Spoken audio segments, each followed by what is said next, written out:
Jen, thank you. Time now is 6:34, and we are taking a live look at the impacts of Tropical Storm Alberto.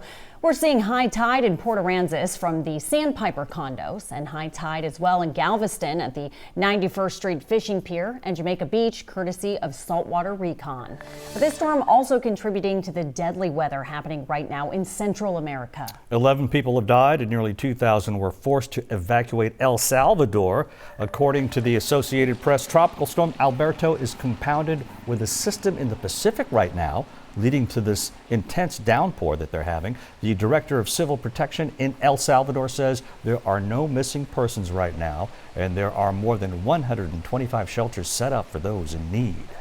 Back here in Texas, 51 counties are under a disaster declaration as they grapple with high water like the ones you see there on your screen. We've seen several videos of flooding in San Leon, Matagorda, and Surfside, not to mention high water we've been telling you about this morning in Galveston. And Power Outage US is showing that power is still on for most counties along the coast. The most outages right now are in San Patricio County, that's just north of Corpus Christi. Yeah, and that county right now is still under an active flood watch, and we're still tracking the outer bands of Tropical Storm Alberto. CBS News correspondent Dave Malkoff joins us live this morning from Corpus Christi. Dave, what are the conditions like this morning? Good morning, Cheetah. When people are waking up this morning, maybe they set their alarm for 6 a.m. and now they're getting out the door at 6:30. Well, I don't think they expected what you are seeing right over my right shoulder. This entire neighborhood is now underwater. We have three problems all at once. We've got high tide.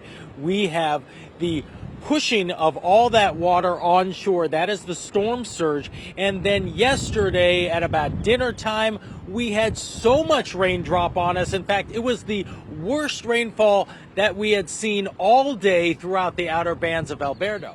Oh, wow. Yeah, that shot behind you, Dave, that's incredible. And you've been out there for about 36 hours, I know, give or take. You know, when were the conditions worst? You just mentioned dinner time last night. Was the wind ever so strong that it gave serious concern? It's windy right now, but it was never really a wind event. This is more of a flooding event. And when I'm looking right over behind the camera, and I can see that cars are going, and you can see this one right here. This truck, it's pretty high, and it's going through the water. They're going to be all right because of their wheel bed pushed up. But what we're seeing over and over again are cars, small cars with small wheels that are trying to do the same kind of thing. Perhaps they see the trucks doing that, and we have seen 3 or 4 just in the last maybe 15-20 minutes, 3 or 4 cars that have gone through. Some of them have stalled out. They've had to have people who stalled their own cars come back to the cars that are now trying to go through the water and pushing them out. But their engines are flooded, so there's no way that they can start the car once again now that they are over on dry land. Yeah, you know, Dave, we see this event after event, and you know, we just want to remind everyone, don't drive into high water. Dave, thank you so much for that live report. Be sure to download the KHOU 11 app. You'll be the first to know if any upcoming weather will impact you, and if you enter your zip code and turn on your notifications, we'll also send you alerts when severe weather is headed your way. We thought